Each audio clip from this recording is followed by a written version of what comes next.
My name's Ed Eason. Um, Diana asked me to, come out here and talk to you a little bit about history of Empire, history of Riverton, particularly. Uh, I think that's okay. Yeah, it works out okay. I think so.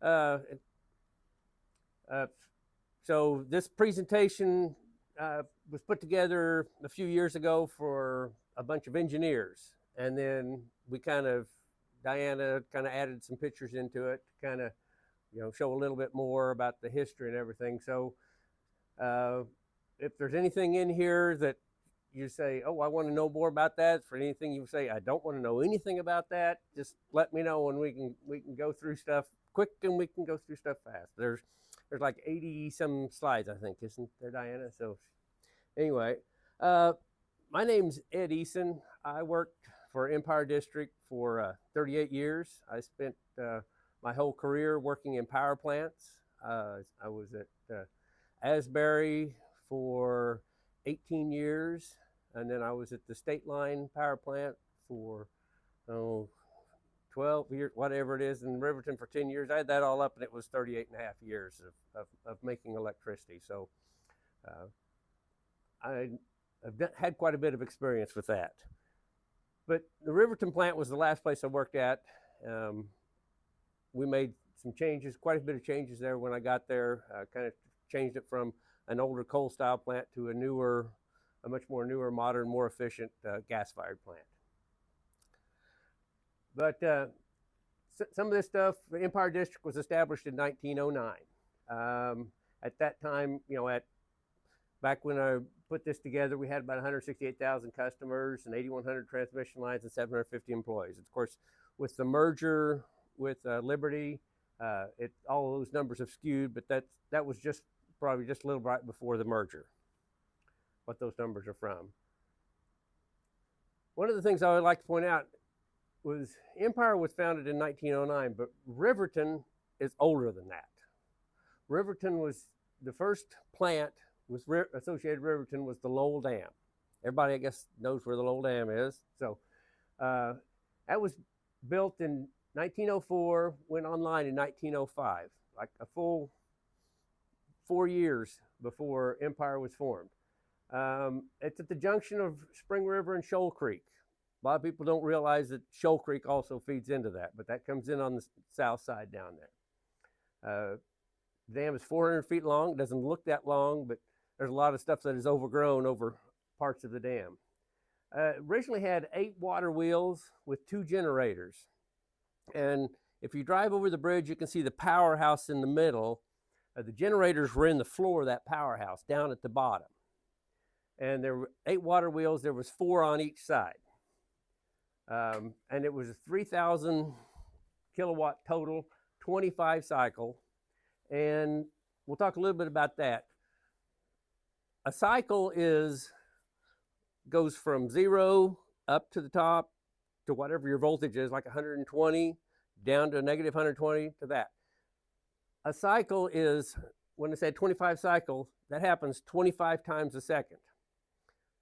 Electricity today is 60 cycle. And part of the reason for switching that, if you have a 25 cycle bulb, you can actually see the flicker in it. You may not think, 25 times a second, I couldn't see that. Yeah, you can. Your eye's quick enough that you can notice that. And that was one of the reasons why people went to 60 cycle. The unit was retired in 1969. I actually think it stopped running mostly in the late 1940s. This picture here is a picture taken before the dam was installed. That was a mill that was just upstream of where the dam was. And in this picture here, you can see that same mill over there. There's the mill dam right there, and then the Lowell Dam going in here. One of the things I find amazing when I look at this, and I think about, this was built in just a little over a year, and they used mules and wood, and everything was done manual labor. Now it would take, the permitting would take forever, but it would take years to put in a dam somewhere. But I think that's pretty amazing, especially when you look at some of these other time frames that they built these plants in. And this was the dam after it was completed. And then this is the powerhouse here. The generators were in the bottom at the bottom floor, kind of where the back here, and you can't really see it, but there are 4 holes on the back of here and 4 holes on the back of here. And water came in on this, and then there was a matching on the other side. And that's where the water came in, hit those 8 wheels, 4 on each side, and that powered the dam.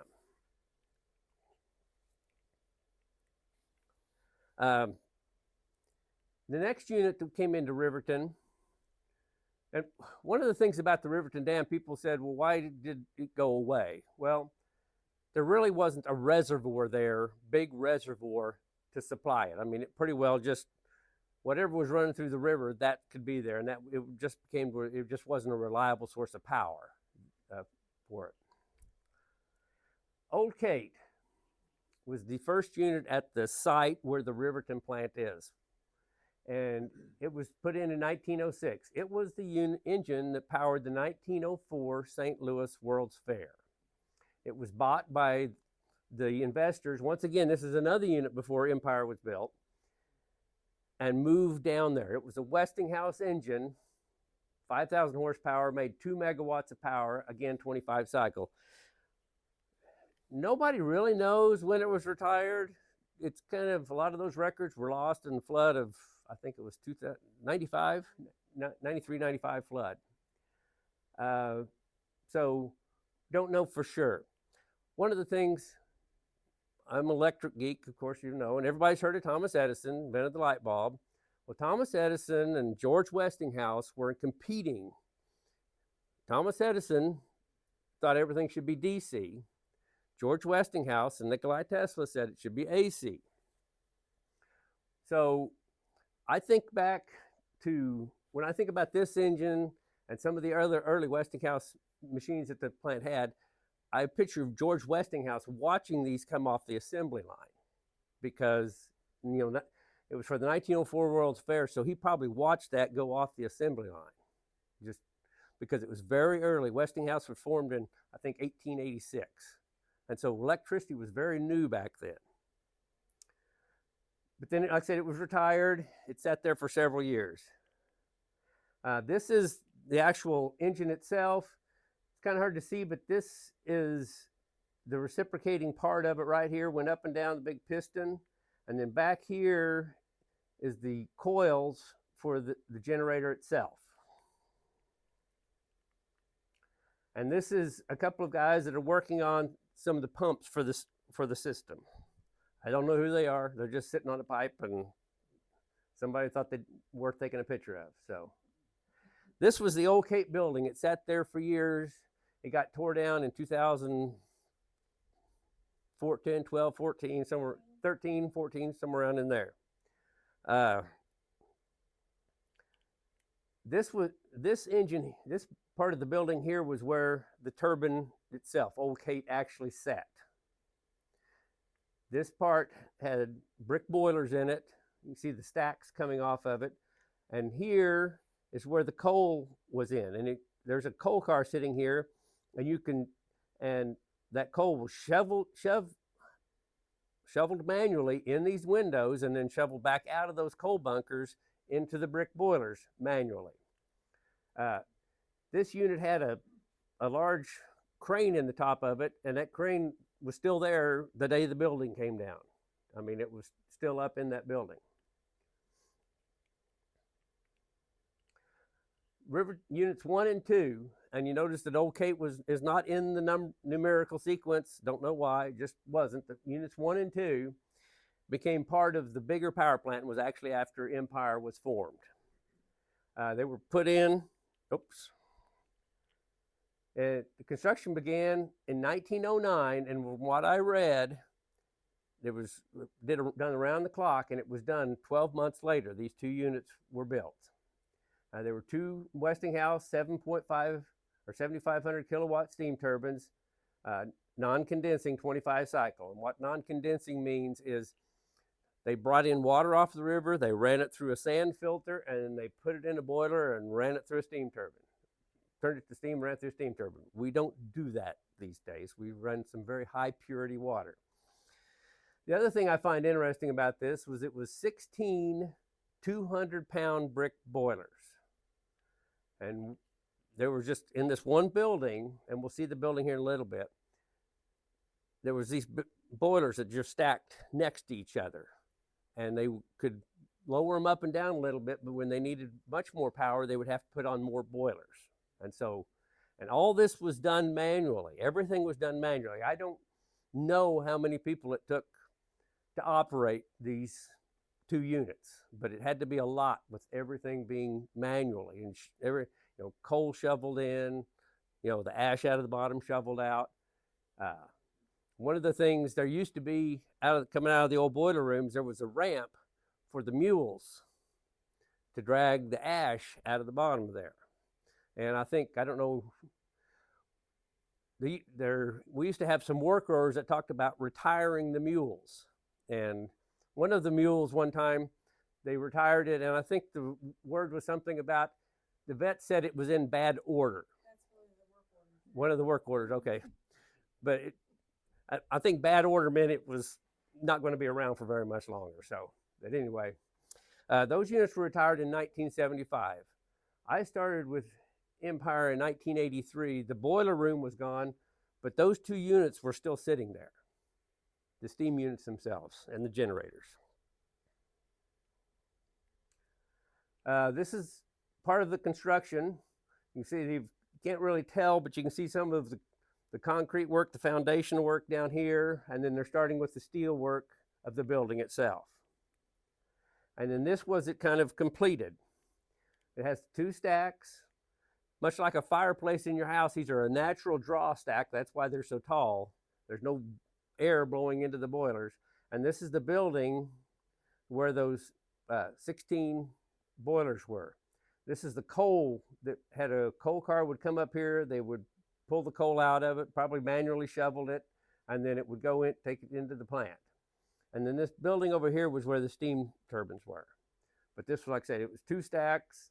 They were just, a natural draft through there.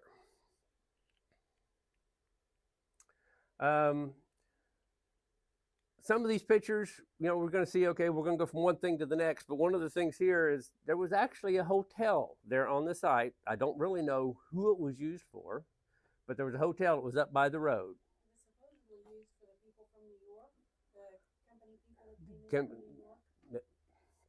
That would make sense because at that time, the company was owned by it was started by, that's where the Empire District comes from, was from New York investors in the Empire State. There was actually housing there for the plant superintendent, and I think some of the engineers and some of the other people. That has long been gone. I didn't get one. I don't think I would want one actually, but I don't want to live that close to the plant. And this is another site from across the river. You can see the plant here, the two stacks and the boiler building, and then there's the plant superintendent's house. There was also an Empire Employees Club, and actually there still is an Empire Employees Club, but we don't have a clubhouse anymore. Diana, did you happen to talk to Ronnie to find out? I think this was in the area just north of where the Lowell Dam is, in that wooded area there. I don't know that for sure. It could have been on an island that was out there. I'm just not sure exactly where it was. Somebody said the foundation is still out there, but I don't know for sure where it is. I never wanted to go wade through the chiggers enough to go look and see if I could find it. So, and the swamp, the snakes, and everything else. So, I think you used to call it Goat Island. Yeah, Goat Island. They still call it Goat Island. This was Route 66 going in, and you can't tell it here, but that's a horse and buggy still on the road. You can see that's, the two stacks of the early plant. Just thought that was kind of a neat picture to put in there, kind of Route 66, and there's the river down there. And these are two of the bridges. Diana, do you know when they came down in what, the 80s, the Marsh Arch bridges there in Riverton? They were still up in maybe even after that a little bit, I can't remember. Yeah. Look like the same style as the Rainbow Bridge. It is. Marsh style bridge. Yeah. But it's kind of a neat picture to think about, that bridge over the river like that. Units 3 and 4, almost identical to units 1 and 2, but they were just a little bit bigger units. Probably weren't that much bigger, probably just more efficient. They were done in 1917. I don't know how long the construction took on them. 12,500 kilowatts. They were also 25 cycle. Again, they were 16,200 pounds boiler. That's what makes me think they're just more efficient.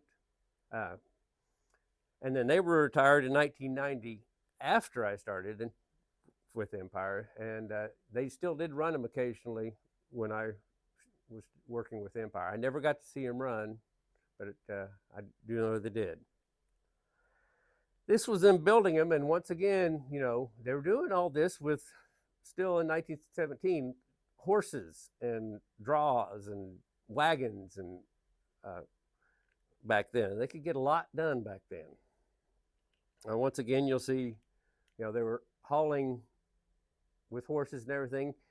Can't really tell right there. That's one of the drums for one of the boilers, and there's 2 other drums laying there. And then over here is a pile of boiler tubes.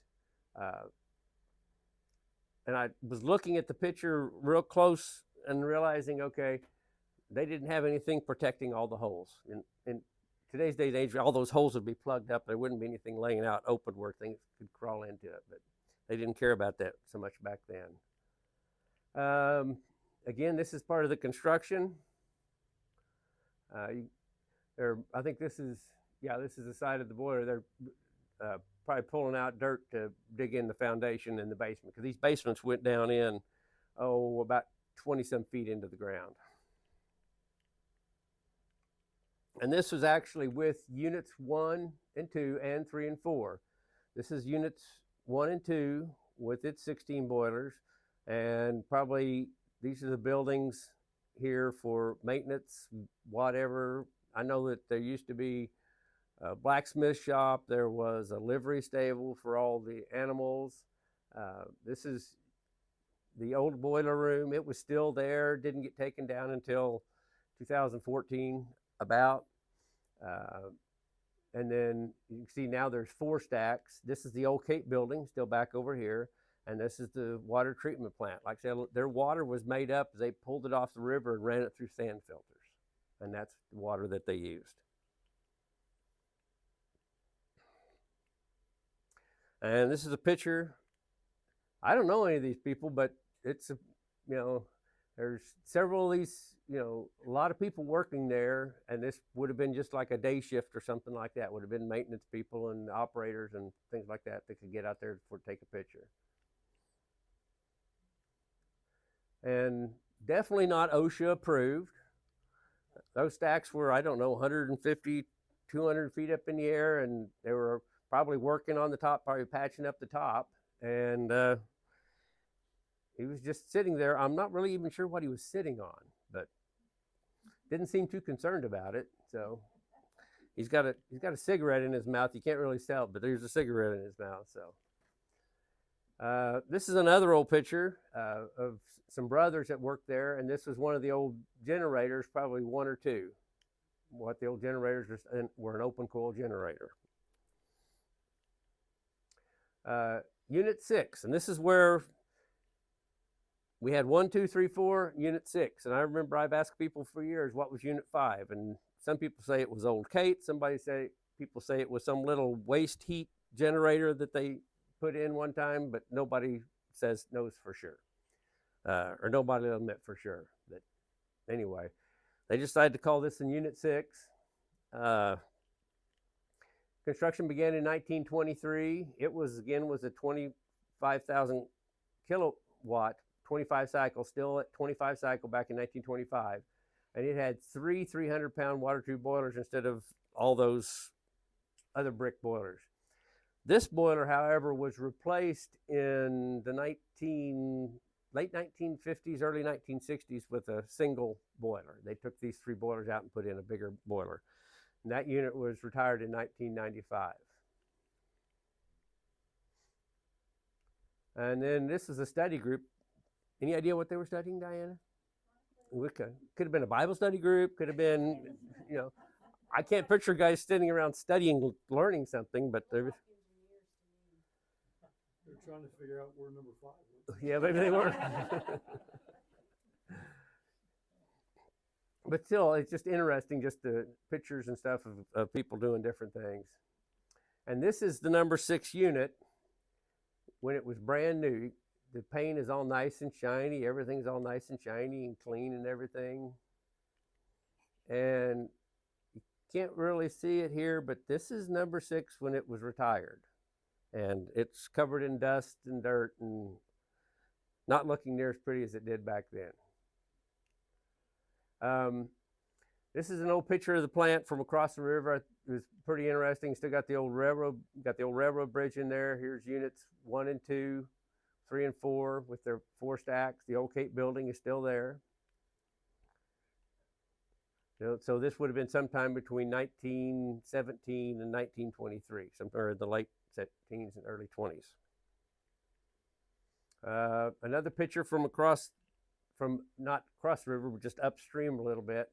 This shows a little different perspective. This is the boiler room here. This building here was the turbine room, and they just kept adding on to it. Units 1 and 2, 3 and 4, and Unit 6 were in the same building. And that's one of the things that doesn't show very well in this picture, but there was a crane bay here. If you look just to the left of that, you would have seen 3 and 4 and 1 and 2. But over in here was where all the switchgear was. And all the switchgear was open bus. And what I mean by that, it was not in a cabinet. It was nothing in front of it. It was just switchgear with big knife switches that people would throw in and out.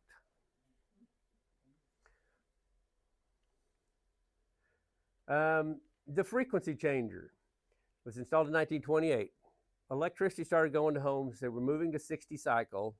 The mines were tailing off, and so there was a demand for 60 cycle power. And we saw that units 1 and 2 and 6 and okay, they were all 25 cycle engines, so generators. So they put in this they called the Freak, and it could take 25 cycle power and take it up to 60 cycle, or it could take 60 cycle down and change it to 25 power. It was just a motor generator set. And that retired in 1986. And up until that time, we had one customer that was still running 25 cycle. He had a machine shop, and he just wasn't going to change his power over. And I think Empire gave him the money to change all his stuff over to 60 cycle stuff. He said, okay, I'm old enough, I'm just going to retire. So he just pocketed the money, which he was perfectly right to do. But we got rid of the 25 cycle customer that way. So anyway, it worked out. It just was not a very efficient process to do that small of a customer at that time. Unit Riverton 7 came in 1950. It was a 30,000 kilowatt unit. It was 60 cycle, and it was retired in 2014. Unit 8 came on in 1954, 40,000 kilowatt, and it was retired in 2015. Those old units just got so inefficient, they just couldn't run. And it's like, if you have an old car and you drive that thing every day, it'll work, it'll keep running for you. But the first time you leave it sit for about 3 months and go out and start it, it's not going to start, and you're going to spend money getting it running again. You're going to have trouble from there on out. It's kind of how those old units got. They get leaks in them, which you'd have to fix, and just got to the point they just were not efficient. And this is the turbine house that has the frequency changer. That's it here. One side is 60 cycle, one side is 25 cycle. This is unit 7, the turbine and the generator. And this is unit 8 up here, the turbine and the generator. And that was in that building, and that's the one we took down in 2014. Unit 9, it was a small gas turbine, 12,000 kilowatts, 60 cycle, and it was retired in 2015. Then also, units 10 and 11 were put in 1988. They were 16,000 kilowatt, 60 cycle. These units were not new in 1988. They were actually about the same vintage as this here, about 1964. Empire bought them used and brought them down. I think they came out of Canada, if I remember right, and installed them. And they are actually still in service. I think they're due for retirement one of these days. So this is Unit 9. It sat just to the south side of Unit 7. And then it's Units 10 and 11 right here. That's Unit 10, that's Unit 11. And they were just on the north side. Like I say, they still sit there, but this is all gone. That was Unit 8 on this side over here. Now we're going to talk about the newer plant. Unit 12 was what's called a V84. It's combustion turbine. It's a much larger. It's 155,000 kilowatt. And it was bought as what we call a simple cycle, and I'll explain that here in a little bit, with the intention that it was going to be converted to a combined cycle. And it came online in 2007 and is still operational. This is Unit 12 right here. This is after all the buildings around it were taken down. Old Kate was over here. The coal pile was kind of back over that way a little bit to the left, or actually straight back behind from where we were at. Okay, combined cycle operation, very basics. This is engineer speak. I'll go to the next slide, which will make a little bit more, maybe. Gas turbine's a very simple process. You bring air in, you compress it, you add gas to it, light it off, and then you blow it out the back end. That's a simple cycle gas turbine. If you go into combined cycle, you put something on the back end here to recover the heat that's called a heat recovery steam generator. And that's what when we first was put in, the unit just sat here and blew that gas out the stack. And the reason you want to go to combined cycle, they're much more efficient. Nominally, for every 2 megawatts of power that you can get out of a gas turbine generator, there's enough heat recovery on the back end to get a megawatt of steam power at no additional fuel cost. And that's the reason why it becomes so much more efficient. It's called the Rankine cycle. It's what a steam turbine runs on. Old Kate ran on a Rankine cycle. The one we just put in 2016 comes on a Rankine. All steam turbines run on a Rankine cycle. It's just very basic engineering. And this is kind of what a heat recovery steam generator looks like. This is a vertical one. Most of them are horizontal, like this one. And the gas turbine would sit here, and the exhaust would go out, and we'd recover the heat off of it and make steam. And this is a very basic steam cycle. You got got your gas turbine here, heat coming off, going in, making steam, going to the steam turbine, making generator. It's just all a very simple, basic cycle, making electricity, making it more efficient. This was the plant before construction. You've got units 7 and 8 here, units 10 and 11 down here, unit 9 stuck back here. You still have the boiler room for the old units 3 and 4. Back here is the turbine enclosure, the turbine building for units 1 and 2, 3 and 4. They were actually starting to tear down some of that so they could do that, so they could do the unit 12, which went right in this area, right in here. This is the old office. This was the machine shop. This was the maintenance shop. This was a brake building here, water treatment plant, the old Kate building. And this was where the new maintenance shop was going to go because all this had to come out of there. And here was the coal pile. This was the coal pile area before. Most of the coal was out of it by that time. We'd stopped burning coal. And then we removed all of the waste product, dug down and got it all cleaned out. And then we put in a gravel area, because when you do construction project, we actually had this area completely filled up with trailers, contractor trailers, and equipment sitting waiting to get installed, and we actually needed more space than this. This was the old Cape building. This, like I say, this turbine side. This was the boiler side over here, right before we took it down, and then this was after we took it down. This was the old boiler building, low pressure boiler building, with the coal conveyor coming up through it. And this was taken down and smoothed out. This was the end of the old steam turbine building right there that was still left after we did the first part of the construction demolition. This is Unit 12. You know, before the combined cycle was put in, just on the back end, they're starting to do dirt work on that. These are some of the pictures that from the construction. The foundation work was what went in first, piping, things, anything that went underground, trying to get all that installed first. When I talked about the Hersig, what it's built, you have these panels, and you can't really tell it, but there's just this big building of panels is what it is. And then the unit comes in modules, and they're dropped down in from the top. So this is about 130 feet up in the air, and they bring these modules, which run full length, and drop them in the top, and then connect them all together. This was the steam turbine building here, cooling tower, which you can still see, of course. Putting the stack in, more steam turbine building. One of the things they did was they tried to put the big heavy piping in before the steel was on, so they could work it from the top.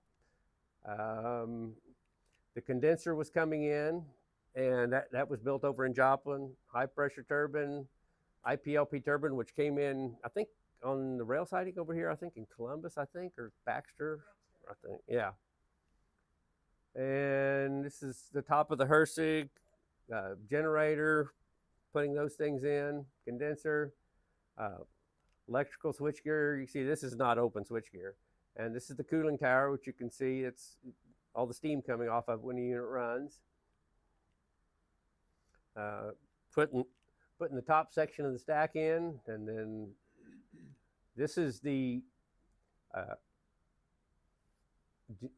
steam turbine. It's got the IPLP on this end and the HP on this end, and that's the generator right there. It's a little bit different setup. The intake area, water is pulled in off of the river to make up to the cooling tower. What evaporates into this cooling tower here.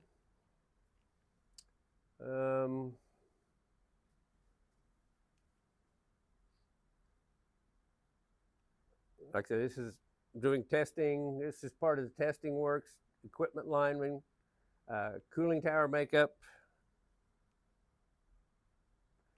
This here is actually in the river. It sits in the river underwater. Can't see it. This is what's called a fish-friendly screen. The holes are too small for fish to get into, but the velocity across is slow enough that the fish won't get stuck to it. And that's what's required to put in if you put anything in the river these days. But I always thought that was kind of interesting. But like I say, you don't see it, but it's in the river out there, you know, with pulling in water for the cooling tower. And then the unit continued to run in simple cycle while all this construction was going on. And this was the old stack sitting here. And after it was needed to tie in, we had to take out the old stack, take this out. You can see this stack starts down here and goes all the way up to this part right here. And they're working on it right now. And then that's where that stack sat. And now there's a duct work that ties into the heat recovery steam generator.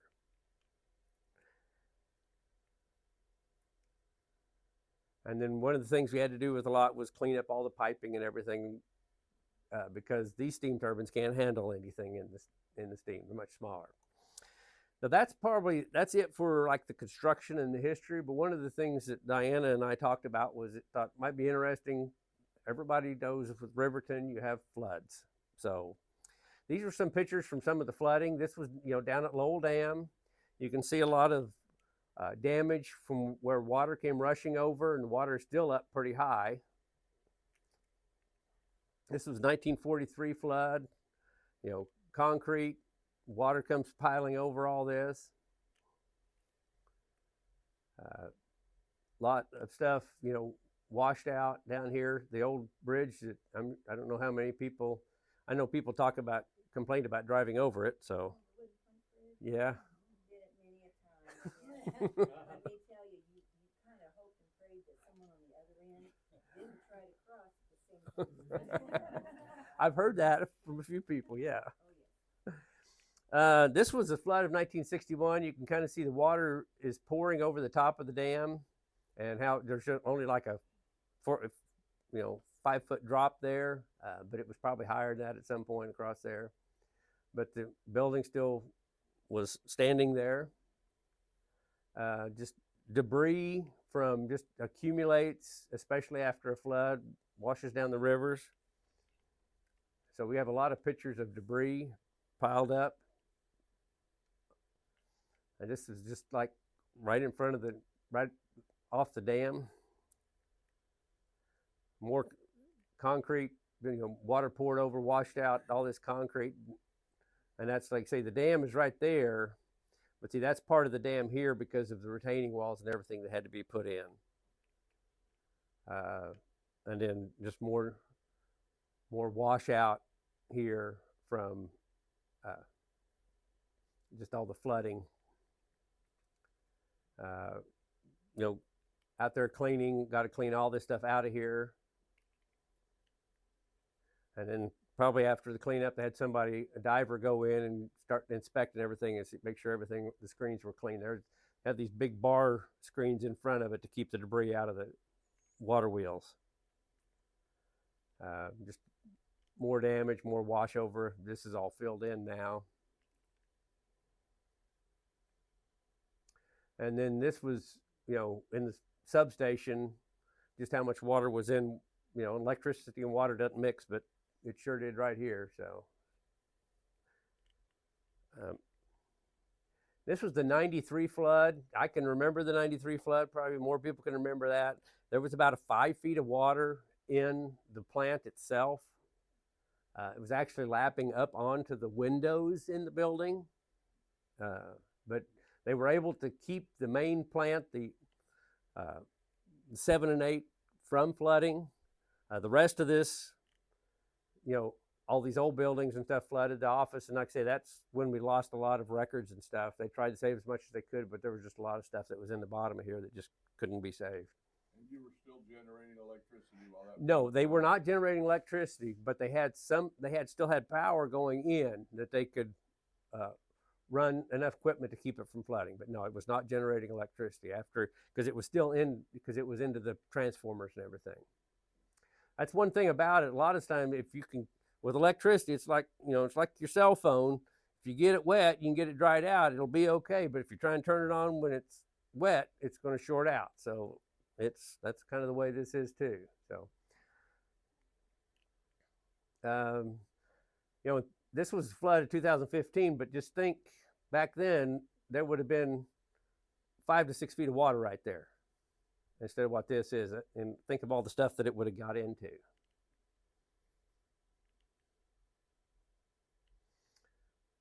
And it's just, I think probably if you're around here, you've seen how the water goes over that river, down there.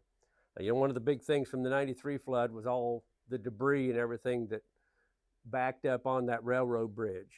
And that diverted a lot of water into the plant itself. But that was just, it just caught so much stuff. And then after that, they said, we just need to take that bridge out of there because it just was going to cause more problems. And then we also took the gates out down at the spillway and put in an overflow.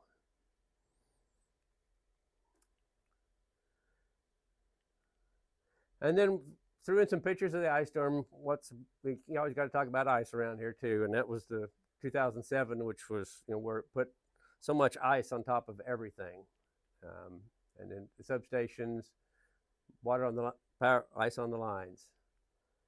And one last picture. This is Rainbow Bridge under construction. Diana found a picture of that. So You know, it's kind of amazing. You have people looks like they're having a party on the bridge under construction. Couldn't do that these days. So,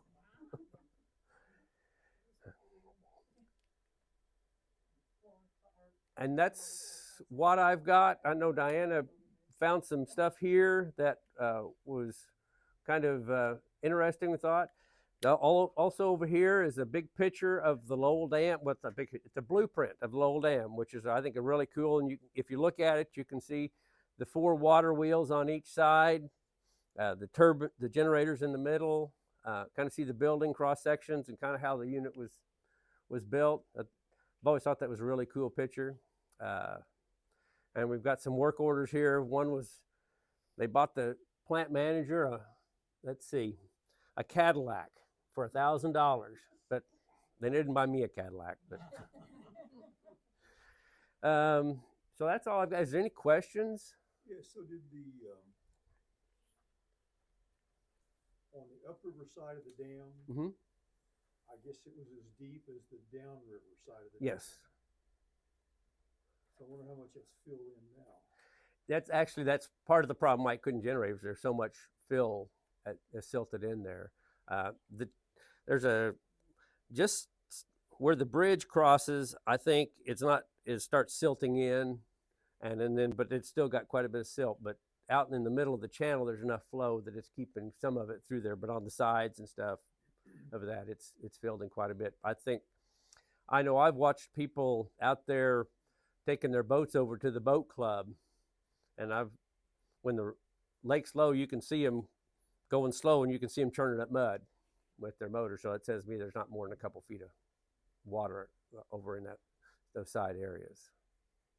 So the 25 cycle was acceptable for the mines. Yeah. But it wasn't right for the houses because it was the flickering lights. The lights would flicker, yeah. But at the mine, what kind of stuff were they running that was okay with 25 motors? cycle? Motors really don't care. I know Monty could tell you a lot more about that than I could, but that motors really don't care. I think motors are just fine. For most stuff, it's just fine. It's for consumer goods and things like that. All this stuff, everything electricity runs better on 60 cycle. It's just a more even power source. So, yeah. Can I ask you a question? Maybe other people know, but what was the area that was serviced by this plant? How far did you extend your service? Well, when the dam and Old Cape came in, all they had was power lines going to the mines. They really didn't service an area, and I don't know when, at what point, because Empire District was a formation of, and I think if in that book it might say, of 4 or 5 different companies, and so there was different companies. Probably, I think Joplin probably had an electric plant, and probably other different towns, and that's probably what became the conglomeration. And then, of course, really wasn't much electricity until the REA, rural power electric came in the 20s and 30s, like that, out in the rural areas would be my guess. So, but this, I didn't have a map of it, but Empire itself, the biggest service territory was in southwest Missouri. That's where most of the customers were. A small area in northwest Arkansas, small area in northeast Oklahoma, and then Cherokee and Crawford County in Kansas, basically, I think. Yeah. I don't even know if they were too much into Crawford County. Yeah, I don't think they were. Okay.